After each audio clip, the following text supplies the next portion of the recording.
Amo gihapon, ako mabasa ang verse 18 kamo ang 19, and then salitan, and then pagkaabot sa 25, durungan natin pagbasa. Verse number 18, for the preaching of the cross is to them that perish foolishness, but unto us which are saved, it is the power of God. For it is written, I will destroy the wisdom of the wise, and will give to understanding of the prudent.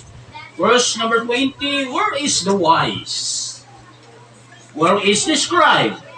Where is this disputer of this world? Hath not God made foolish the wisdom of this world?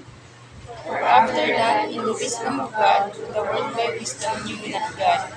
It pleased God by the foolishness of preaching and save them that believe.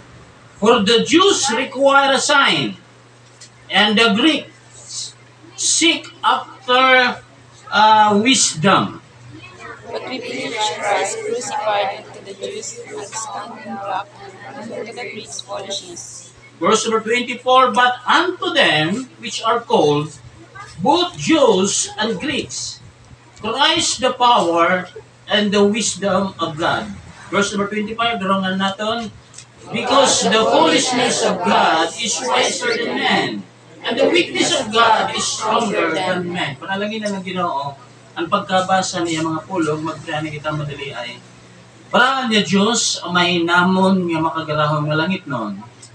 Ginoo, dako anong pagpasalamat, parahan presensya ng Holy Spirit, yan na po nga mga oras Ginoo. Kaya ang imo mismo mga pulong na siring, akunhay ng duha o tulo nga nagkakatitiro kan imong haran, ikaw Lord, aanhi amon kabot ngaan. Sa nitlaw papasalamat po kami, ang presensya ng Holy Spirit. Salamat po nga ang Holy Spirit amon teacher yan na. Ang Holy Spirit amon mag-guide amon yan na. Ang Holy Spirit amon magkukonbiktar ha amon yan na. Magpapasabot ha amon ang mga espiritual na bagay.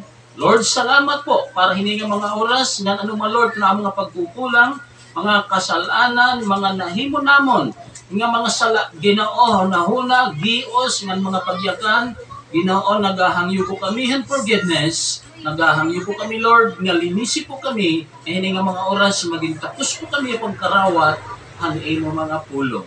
Salamat po niya tanan, kay ni ginaampo ko pasalamatan, ang aral lamang ni Jesus Christ. Amen. Okay, pinito magaling ko.